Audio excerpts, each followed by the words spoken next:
Boa noite, meus irmãos.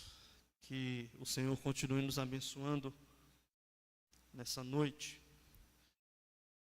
Meus irmãos, nós temos caminhado dentro do livro do Eclesiastes.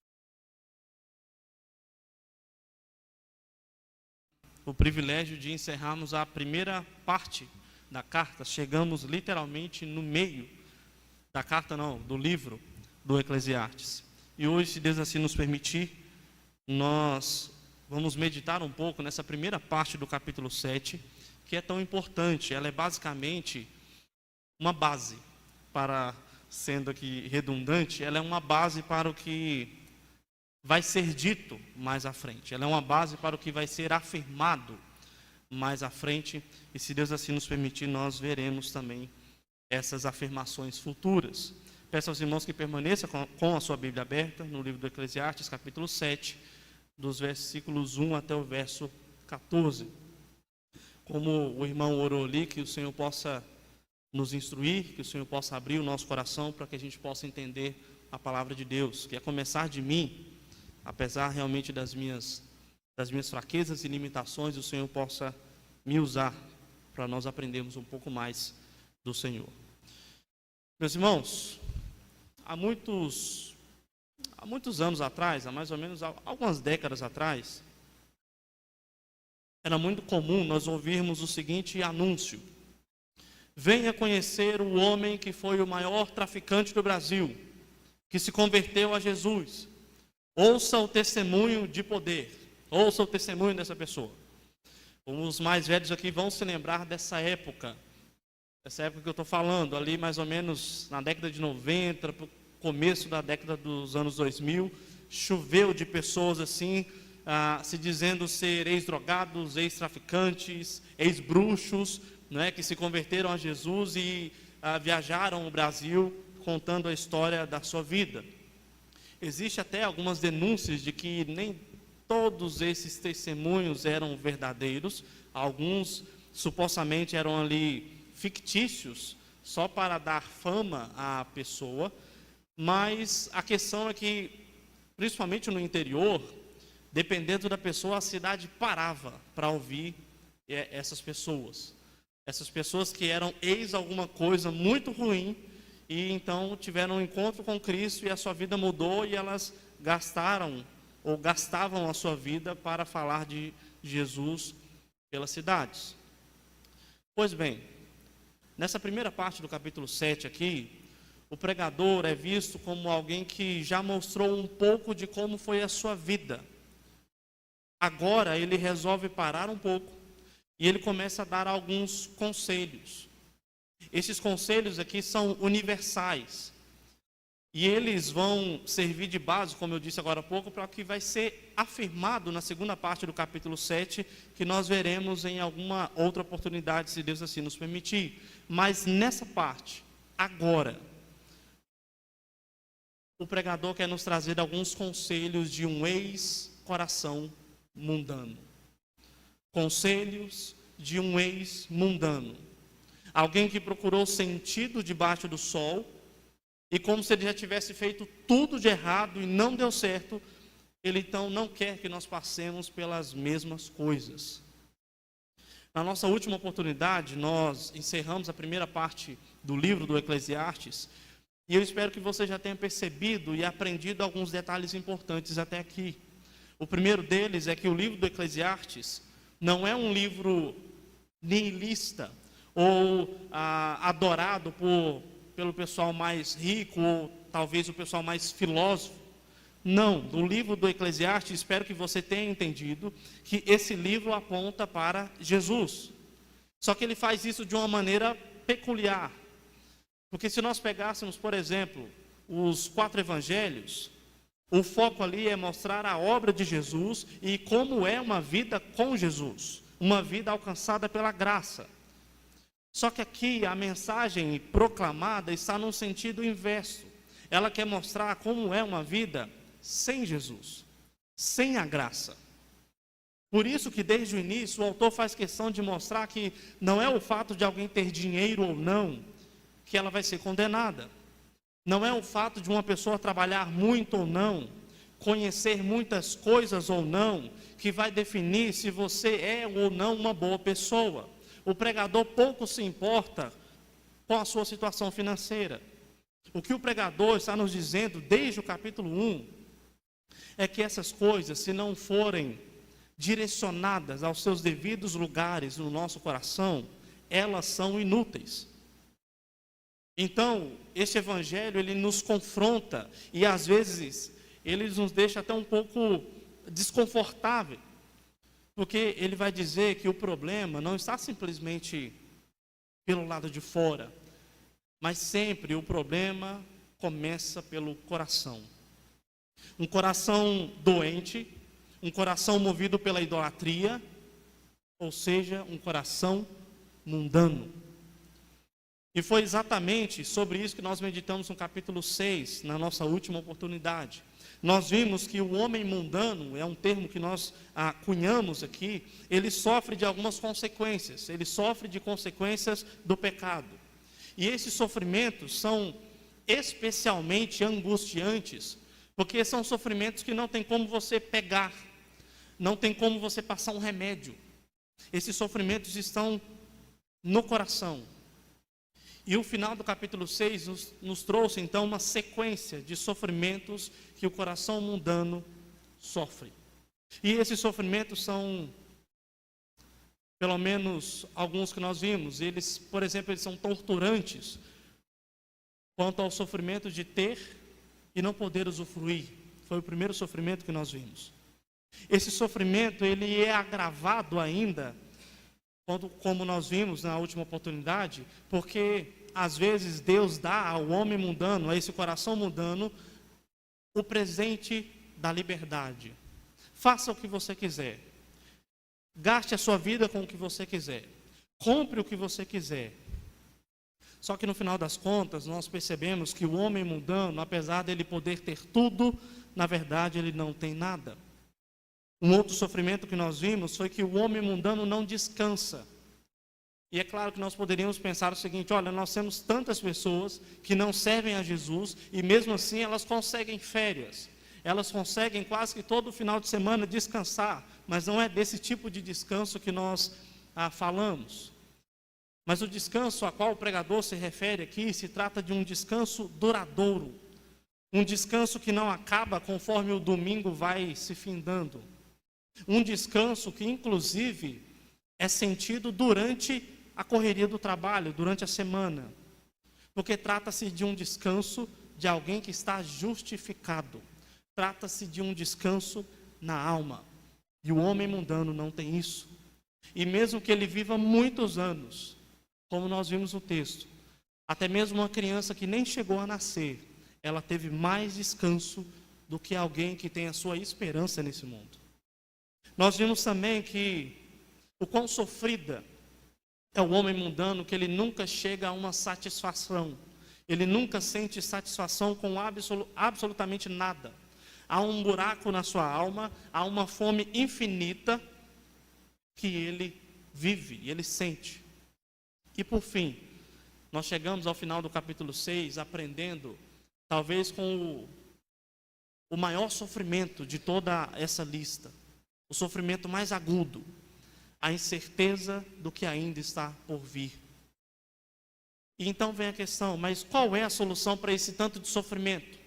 Qual é a solução para esse sofrimento que não tem como pegar, não tem como apontar? Nós aprendemos que o sofrimento, a cura para esses sofrimentos é uma pessoa, é Jesus. Porque Jesus diz que se você estiver cansado e sobrecarregado, você pode ir até Ele e você pode aprender dele e você achará descanso, porque o fardo dele é leve. Jesus diz que Ele tem a água, e uma água que quando você beber, a sua alma nunca mais será sede. E Ele também é o pão vivo que desceu do céu. Aquele que se enche de Cristo, ele encontra satisfação, diferente do homem mundano. Em outras palavras, o sofrimento que nós não conseguimos curar, tem cura, e é Cristo. Mas então nós chegamos nessa segunda metade do livro, capítulo 7, E esse capítulo 7 ele é particularmente interessante, porque ele possui características de um texto proverbial. O que isso significa? Basicamente, cada versículo dessa primeira parte do capítulo 7, e às vezes, dentro de um mesmo versículo, nós vamos ter afirmações absolutas, afirmações gerais. Mas mesmo dentro dessa série de afirmações, nós conseguimos agrupar pequenos blocos. E nós conseguimos identificar aqui pelo menos 5 blocos, aonde nós podemos aprender algumas lições importantes. O pregador, ele começa esse capítulo assim, meus irmãos, porque ele quer estabelecer alguns parâmetros, ele quer estabelecer algumas bases, mas ao mesmo tempo ele quer adiantar alguns conselhos de alguém que viveu longe de Deus por tempo demais. O que alguém que viveu longe de Deus por tempo demais teria para nos aconselhar? Pensando nisso, a minha proposta é que nós possamos meditar sobre alguns conselhos de um ex-coração mundano. E o primeiro conselho que ele nos traz então é que é melhor refletir. Nesse primeiro bloco, que vai do versículo 1 ao verso 4, nós temos uma série de afirmações a respeito da vida e da morte. O pregador, ele nos chama a comparar o que seria melhor, qual situação seria a ideal para meditarmos sobre a nossa vida. E primeiramente ele estabelece a cena dessas afirmações. No verso 1 ele diz que nós estamos falando de um velório. Quando ele diz que é melhor a boa fama e é melhor o dia da morte, ele está se referindo a alguém que morreu e deixou um bom nome. Alguém que morreu e deixou um legado de justiça, um legado de orgulho. E ele compara isso a um unguento precioso e com o dia do nascimento. Ele faz um contraponto com essas duas cenas, significando que por mais que a fragrância, por mais que o unguento seja excelente, de excelente qualidade, ele se enfraquece com o tempo, ele some. E o dia do nascimento não é melhor do que o dia da morte, no sentido de que alguém que acabou de nascer, ele ainda não fez nada da vida. Alguém que acabou de nascer, ele ainda não construiu a sua fama, ele ainda não construiu o seu legado, o seu bom nome. Neste caso, nós estamos falando de um velório de alguém que viveu de maneira justa e que teve uma boa reputação. Diante dessa cena, o pregador diz que um ambiente tão triste quanto a de um velório, este é o melhor momento, este é o melhor lugar para se pensar na vida. E perceba o quanto que isso é contraditório se nós compararmos com a visão superficial mundo afora. Para o mundo, meus irmãos, as coisas, as pessoas, o poder, serve para que você seja tão feliz, mas tão feliz ao ponto de você poder esquecer das dificuldades, esquecer das tristezas, esquecer dos problemas. As pessoas procuram, não é à toa que as pessoas procuram festas que duram dias, novas drogas, novos e velhos vícios, para se esquecerem do fato de que tudo é passageiro. Porém, o texto diz que é mais sábio, na verdade, você procurar se lembrar que você não é invencível, se lembrar de que você não é eterno. É mais sábio fazer isso do que se esquecer dessas coisas. A ideia que o autor quer trazer é basicamente esta: os momentos mais adversos da nossa vida são os melhores momentos para refletirmos sobre o que é mais importante. No verso 2, é dito que é melhor ir num funeral do que ir a uma casa onde há uma festa, um banquete. Ninguém vai numa festa ou em um banquete para ficar pensando que a qualquer momento ele vai morrer. Muito pelo contrário. Você vai numa festa e quer que aquele momento jamais termine, ou que ele se repita por muitas vezes. Nós queremos, inclusive, esquecer das dificuldades. Perceba, o pregador não está dizendo que nós devemos procurar um funeral para ir, porque lá nós vamos refletir sobre a brevidade da nossa vida. Ele está, ao mesmo tempo que mostrando a nossa futilidade de sempre querer festas, de sempre querer sorrir, em vez de às vezes parar e pensar sobre as coisas tristes da vida, mas ao mesmo tempo Ele quer nos ensinar que nós não temos o costume, nós não temos a cultura de pensar sobre a brevidade da nossa vida. Note, nós acordamos e vamos dormir todos os dias como se nós fôssemos fazer isso para sempre. É intrínseco em nós. De forma que somente quando acontece uma morte à nossa volta, isso nos acorda, por mais contraditório que isso pareça. Essa semana nós perdemos um grande irmão em Cristo que dedicava a sua vida a ligar a ciência com verdades bíblicas, o Dr. Adalto Lourenço, bastante conhecido no meio presbiteriano. Eu particularmente fiquei muito triste. Eu me lembro que na adolescência eu maratonei todos os vídeos dele, porque eu fiquei fascinado com essa história de olhar a ciência com um olhar cristão, não é? Eu não conhecia essa visão. Mas ao mesmo tempo eu fiquei intrigado também com alguns comentários debaixo da publicação anunciando o falecimento do irmão. Alguns comentários que diziam: eu não posso acreditar, eu não acredito que ele morreu. Como se essa possibilidade fosse remota com qualquer um de nós.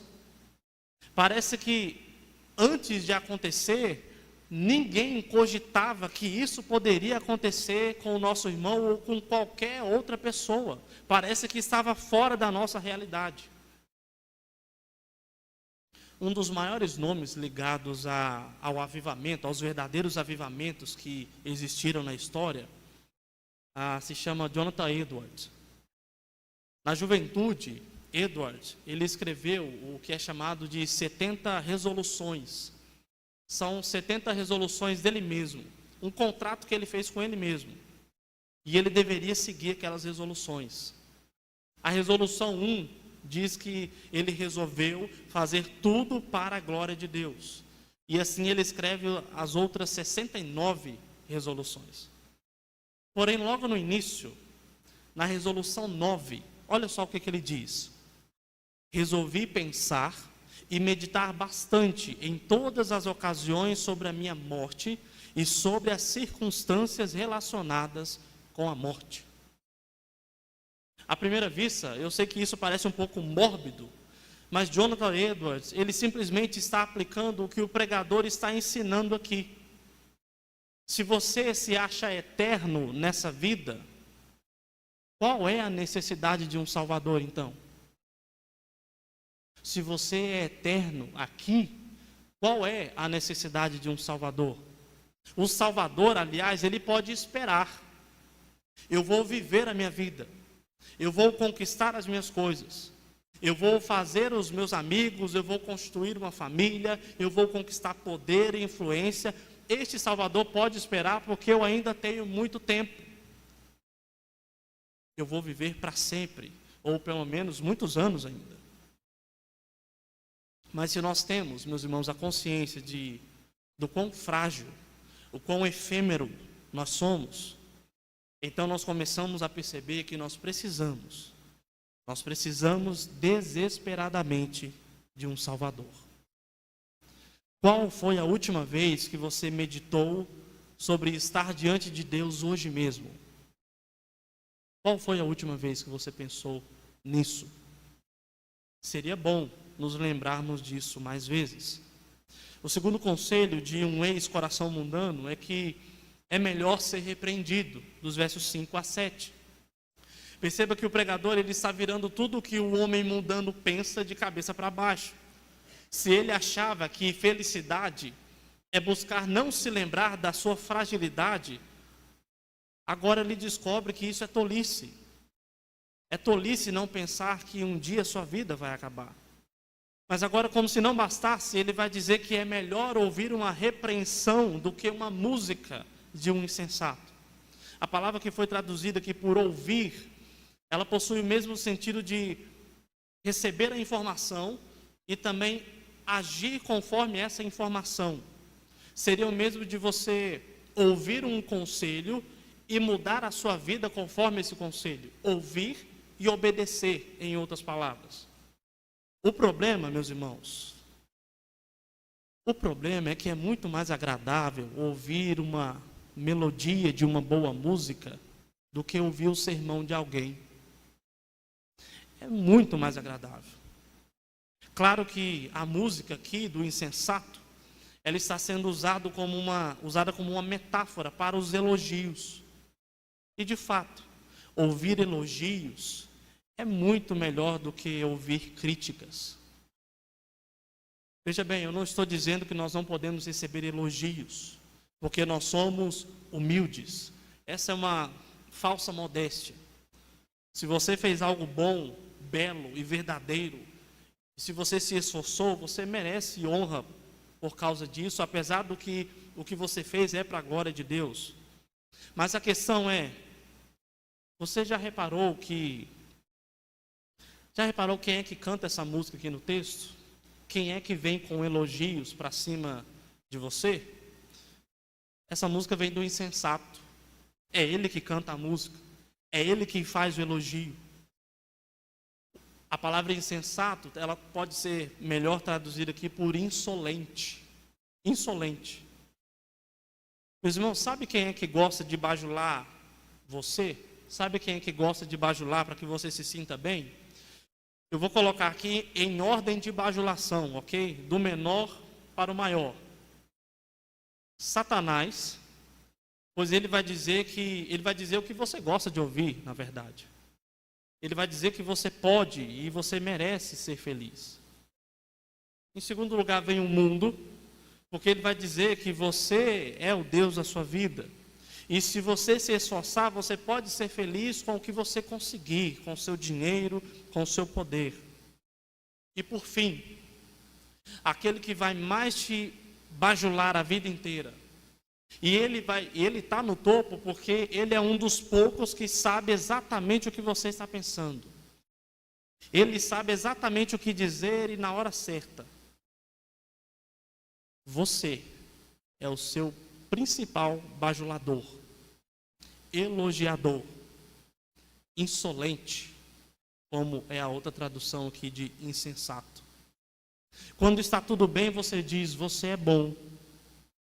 Eu sempre soube que você era especial. Como que Hollywood ainda não fez um filme sobre você?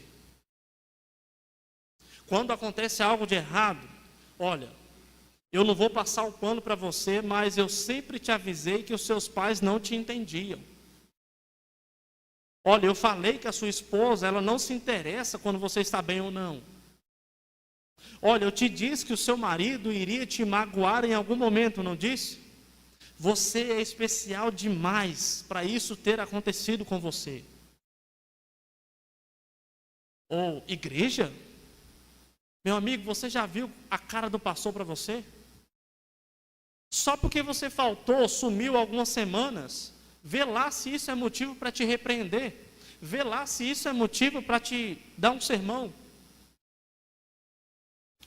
Meus irmãos, o problema do elogio constante é que, no mínimo, ele vem de um insensato. Ou ele pode vir dos seus piores inimigos. Satanás, o mundo e você mesmo. É impressionante como nós temos a tendência de ignorar completamente a repreensão de quem nos ama. Nós ignoramos. E nós fazemos isso principalmente com Deus, não é verdade? Com Deus. Só que, de maneira ainda pior, quando o Senhor nos repreende, geralmente nós interpretamos isso como se fosse uma ação de não amor. Deus não me ama. Eu gosto do exemplo que o reverendo Sacha Mendes usa para interpretar quando nós recebemos uma repreensão de Deus. Ele diz que nós somos como uma criança prestes a colocar a mão numa chama do fogão. O fogo é lindo, é azul, é brilhante. Então vem o pai e segura o nosso braço, o braço da criança com a sua mão firme e diz não. E o que poderia acontecer? A criança olharia para o pai e diria: ó, como sou bem-aventurada dentre as crianças, por ter um pai tão cuidadoso e tão amoroso. Um pai que tolheu a minha liberdade para que eu não me ferisse, para que eu não viesse a sofrer. Louvado seja Deus pelo meu pai, ao único que é digno de receber. Não é assim geralmente que acontece. Mesmo uma criança que não sabe falar direito, ela vai pensar: mas eu pensei que o Senhor me amasse, pai. Pai, como assim? O Senhor me segura, o Senhor tolhe a minha liberdade, o Senhor não quer que eu seja feliz. É normalmente assim que nós tratamos a Deus. Não muito diferente de uma criança que chora porque o seu pai a repreendeu. Quando nós pensamos nisso, o que nos parece mais atraente agora? A sedução, as promessas prazerosas ou a repreensão de um Deus que nos ama tanto assim? Por isso, inclusive, que nós cantamos que não há Deus maior, e não há Deus melhor, não há Deus tão grande como o nosso Deus. E isso mesmo na repreensão. Mesmo na repreensão. O terceiro conselho de um homem mundano é que é melhor esperar o tempo certo. Dos versos 8 a 10. O versículo 8 abre com duas afirmações que elas se complementam. O primeiro diz que é melhor o fim das coisas do que o início. Imagine o início de um trabalho.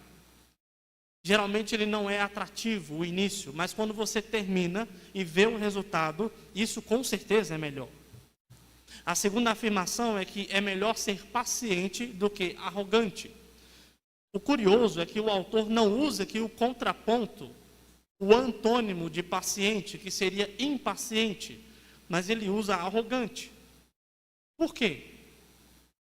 Ora, os irmãos vão concordar que é preciso ser muito arrogante para achar que se tem um controle do que ainda está por vir. É preciso ser muito arrogante para, depois de ter lido o capítulo 3, aonde vai dizer que tudo está determinado conforme a vontade de Deus, e ainda assim afirmar que ele faria melhor se tivesse o controle. E isso é ser arrogante. Pois bem, depois dessas duas afirmações, ele dá outros dois exemplos, uma para cada afirmação. O primeiro exemplo é sobre a impaciência e a arrogância. No verso 9 ele diz: não te apresses, ou seja, não seja impaciente. Em fazer o quê? Em irar-te, porque na ira descansa, ou a ira se abriga no insensato. O interessante é que a palavra insensato aqui, ela também pode ser traduzida como estúpido. Estúpido. Uma pessoa que não sabe, que não tem o controle, mas acha que deveria ter o controle, ela é arrogante, como dito no versículo 8. E pode parecer um pouco duro chamar o insensato aqui, ou pode ser traduzido como estúpido, e esse estúpido é arrogante. Pode parecer duro e estranho ao mesmo tempo. Mas perceba, uma das coisas mais importantes que nós aprendemos no aconselhamento bíblico é que geralmente quem tem baixa autoestima, na verdade, é que ele tem o ego inflado. Ele tem um patamar tão inflado de si mesmo que quando ele não alcança, ele se sente mal. Ou seja, o seu ego é o seu Deus. Ao que parece, a lógica aqui é a mesma. Geralmente nós temos a tendência de achar que quem é ansioso, quem é apressado, ele na verdade é uma pessoa passiva. Ele na verdade tem a tendência de se autocontrolar. Porém, a realidade é que quando nós conversamos com algumas pessoas assim, geralmente as pessoas mais ansiosas são as que mais explodem em ira. As pessoas mais ansiosas geralmente são as que mais se explodem em ira. E geralmente quem está ao redor é atingido por essa explosão. Será que a ansiedade de muitos, principalmente dessa geração, será que a ansiedade não é causada pela arrogância de querer controlar o que ainda há de vir? A arrogância de querer controlar o que ainda há de vir. O segundo exemplo é em relação ao princípio e o fim das coisas. O versículo 10 diz que não é sábio dizer que os dias passados eram melhores. E isso aqui particularmente foi um puxão de orelha para mim, porque eu naturalmente tenho a tendência de achar que em alguns aspectos o passado era melhor. Na verdade, dizem que isso é até um pouco patológico. Alguns vão dizer que o cérebro tem mais facilidade em guardar a longo prazo as coisas boas, e as coisas ruins vão sendo descartadas. Então, quanto mais distante for a época, as coisas ruins mais vão sendo esquecidas e vai ficando só as coisas boas. Por isso que nós temos a tendência de achar que o passado era melhor, ou que a geração passada era melhor. Talvez seja por isso, meus irmãos, que nós estamos vivendo, inclusive a era da nostalgia, não é? Nós olhamos aí bandas, filmes, todos fazendo aí remakes de franquias, porque nós estamos vivendo a era da nostalgia. O problema é que isso é uma armadilha. Isso é uma armadilha do auto-engano. Por quê? Vamos lembrar lá do povo de Israel no deserto? Eles tinham sombra, um fogo para se aquecer, tinham comida, água, as sandálias e as vestes não se desgastavam, mas o pessoal se esquece de que eles eram escravos lá no Egito, que eles tiveram os seus filhos, muitos dos seus filhos, jogados nas águas do rio Nilo. Eles se esquecem que desde pequeno eles eram escravizados. Eles se esqueceram desses detalhes importantes, mas eles se lembraram de que lá eles comiam cebola à vontade. Lembrar do passado, às vezes, pode ser uma armadilha, um auto-engano. A ideia que o pregador traz aqui é que, às vezes, nós olhamos para o passado e nós lembramos com prazer do passado, mas nós esquecemos de que no passado nós éramos escravos. Nós esquecemos de que no passado você não conhecia tanto a Deus como você conhece hoje. Seria o mesmo que o filho pródigo chegar no seu pai e dizer: pai, o Senhor me recebeu com uma festa, com um banquete, mas que saudade das alfarrobas daqueles porcos. Que saudade. Eu sei, meus irmãos, que tem momentos na nossa vida que parece que o passado era melhor. Parece que nós tínhamos menos preocupações e outras coisas. E em algum aspecto isso pode até ser verdade. Mas com certeza, se algo que o passado não era melhor, é que naquele tempo Deus não tinha trabalhado algumas coisas no seu coração. E para algumas pessoas, naquele tempo, sequer conheciam a Deus. Eram inimigos de Deus. E hoje, você é filho, é povo do Senhor. Um quarto conselho é que é melhor viver sabiamente. E aqui o pregador, ele compara a sabedoria a uma herança proveitosa. A sabedoria, ela protege, assim como um fundo de emergência também protege aquele que tem. Porém, a sabedoria possui uma vantagem a mais. A sabedoria, ela preserva, ela dá vida a quem possui. Alguns comentaristas dizem que a comparação aqui seria de que o dinheiro, ele é bom, ele até pode proteger, mas você pode perdê-lo em alguma ocasião adversa. Mas a sabedoria não. Não há como a sabedoria ser retirada de você, mesmo que você perca tudo. Mas perceba um outro detalhe importante, levantado inclusive pelo Dr. Graham. A sabedoria aqui é comparada não ao dinheiro simplesmente, mas ela é comparada a uma herança. Mas ainda não é uma herança simplesmente recebida, mas ela é comparada a um valor que pode ser passado para o próximo, uma herança que pode ser passada para a futura geração. Assim como os pais, na maioria das vezes, se preocupam com o que vão deixar para os seus filhos, o pregador chama a atenção: você não está esquecendo de deixar sabedoria também para os seus filhos, não é verdade? E, meus irmãos, nós poderíamos gastar um tempo de um sermão inteiro aqui só para trabalhar a problemática dessa transferência de sabedoria para a próxima geração. Primeiro, esse não é um problema novo.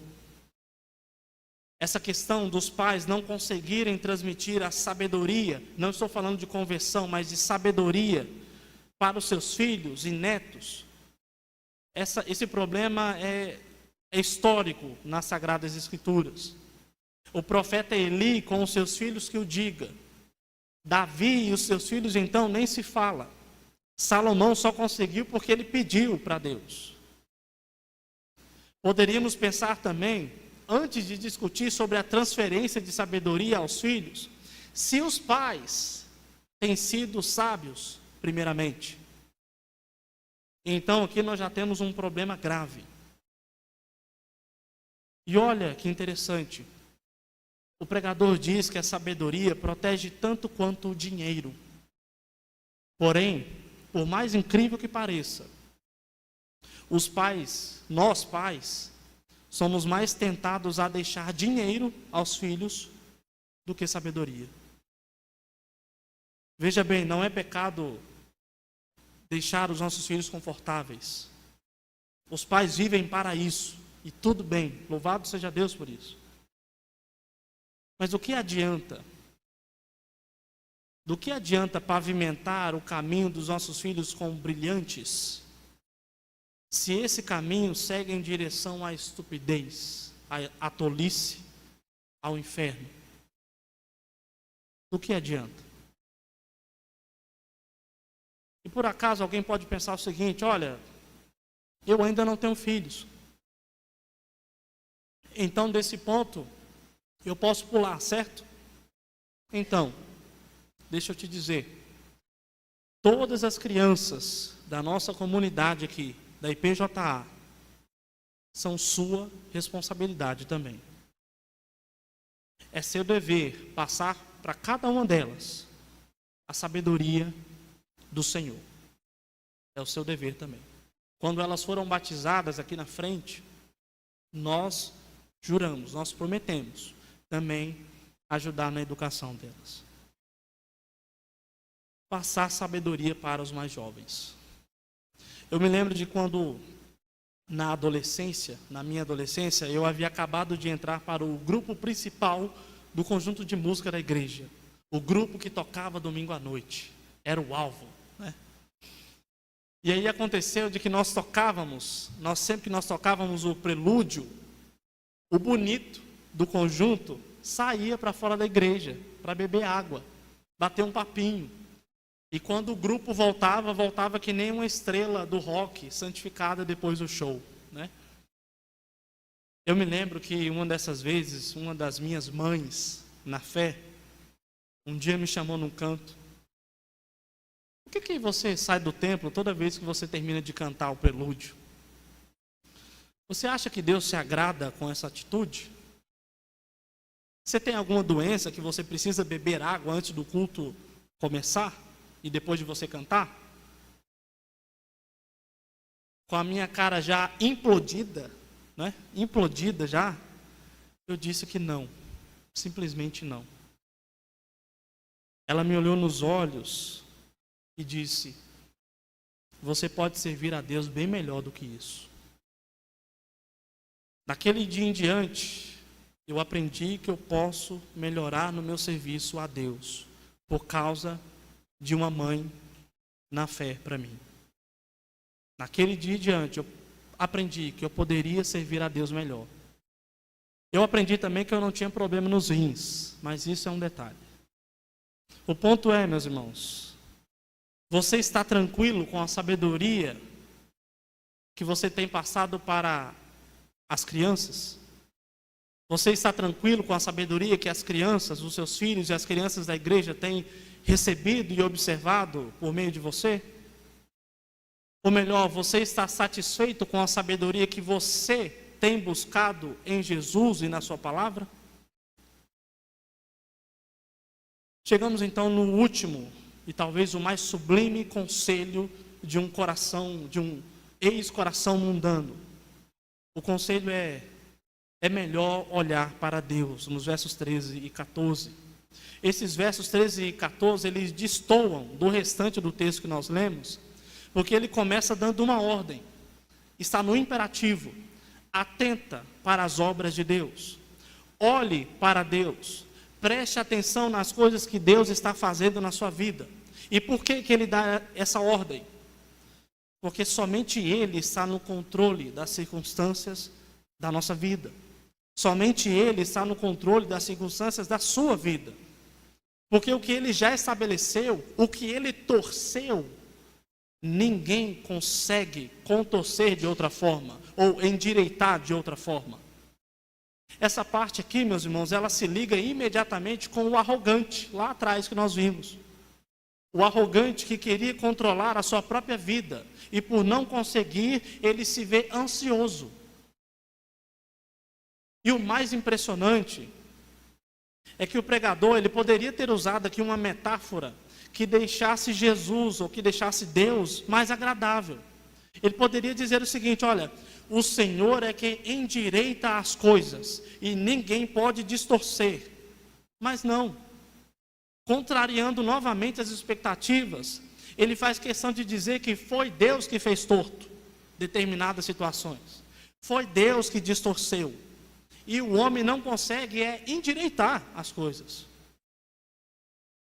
Provavelmente, ele está chamando a atenção aqui, ele está relembrando o leitor de que até mesmo quando o povo estava sofrendo, como no período do exílio babilônico, até mesmo naquele momento Deus estava no controle. A nação estava toda endireitada politicamente. A nação estava com o seu rei constituído, o seu rei estabelecido. Eles tinham o templo, eles tinham os profetas, etc. Tudo estava certo. Mas por causa da idolatria, por causa da falta de arrependimento, Deus torceu tudo. E Jerusalém é devastada, o templo é destruído, a corte é destituída. E eles souberam que tudo isso foi pela mão de Deus. E pensar, meus irmãos, nessas coisas pode parecer um pouco estranho, não é verdade? Deus torcendo as coisas, Deus no controle do sofrimento. Mas perceba, para os agentes bíblicos, eles não viam o menor problema em admitir que o sofrimento também é uma ação de Deus. O menor problema. Veja a declaração de Noemi, por exemplo. Não me chame Noemi, mas de Mara, porque o Todo-Poderoso me deu muita amargura. Ruth 1, 20. Ou como o salmista do Salmo 88. Puseste-me na mais profunda cova, nos lugares tenebrosos, nos abismos. Sobre mim pesa a tua ira. Tu me abates com todas as tuas ondas. O Salmo 88, versos 6 e 7. Ou seja, meus irmãos, na verdade, esse falso temor de admitir que até mesmo os momentos ruins que nós passamos também estão no controle de Deus, também está no controle de Deus. Não admitir isso não é bíblico. Nós somos influenciados por uma cultura religiosa de prosperidade. E essa cultura de prosperidade, ela retirou a soberania absoluta de Deus. Deus não pode ter deixado a pandemia acontecer. Isso, absolutamente não. Deus não pode ter deixado crianças serem mortas na guerra. Deus não pode ter deixado aquela doença me atingir. Talvez eu não tenha orado o suficiente. Provavelmente foi porque eu não dei aquela oferta que eu falei que iria dar. Foi isso, foi isso. Deus não faria esse tipo de coisa. O pregador diz: olhe para o que Deus está fazendo, inclusive para o que Ele tem torcido, para o que Ele tem quebrado em você.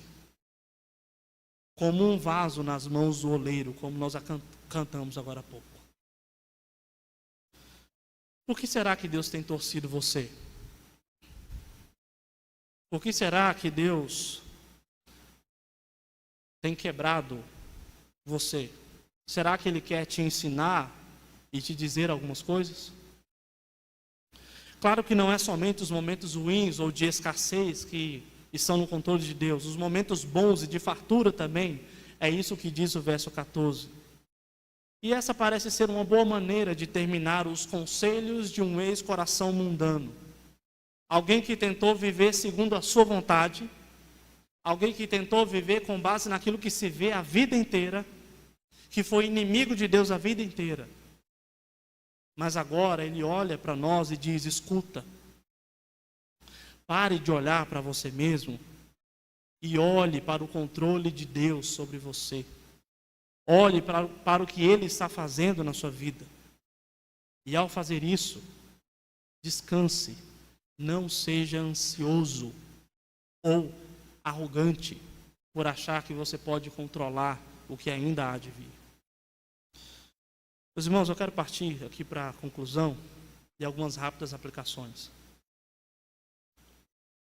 Não espere o acontecimento de uma morte para que você reflita sobre a sua vida. Na carta de Tiago, no capítulo 1, ele vai dizer que a palavra de Deus é como um espelho, onde nós podemos nos ver e refletir a respeito de como nós temos vivido. E se alguém que lê a palavra de Deus e não pratica a palavra de Deus, é como se ele tivesse olhado no espelho e assim que ele se virasse, saísse da frente do espelho, ele se esqueceu de como é. Ele se esqueceu do que precisa mudar na vida dele. Você e eu, nós não estamos em um velório, mas nós estamos sendo colocados diante de um espelho. Diante de um espelho que vai mostrar o que precisa ser mudado em nossa vida. Você vai se esquecer do que precisa ser mudado na sua vida assim que você sair da frente desse espelho? Paulo vai dizer também que toda a escritura é útil para o ensino, repreensão, correção e instrução. Então valorize os irmãos que Deus tem colocado na sua vida. Valorize, filhos, os seus pais, que demonstram amor por você, muitas vezes te segurando e dizendo não. Também, busque sabedoria nas Escrituras, busque Jesus, mas principalmente, não deixe de passar isso aos filhos da nossa igreja. Não deixe de passar a sabedoria do Senhor às crianças da nossa igreja. Essa herança, ela vale muito mais do que qualquer quantia de dinheiro que você possa deixar. Por fim, o versículo 8, ele começa com uma das frases mais motivacionais que você vai ouvir nessa noite. Melhor é o fim das coisas do que o começo. E você pode pensar, mas como assim? Como que essa frase é motivacional? Se nós pararmos para pensar, logo no início, a humanidade pecou contra Deus. De lá para cá é só luta. Mas no fim dessa luta contra o pecado, naquele grande dia, será muito melhor. Será muito melhor.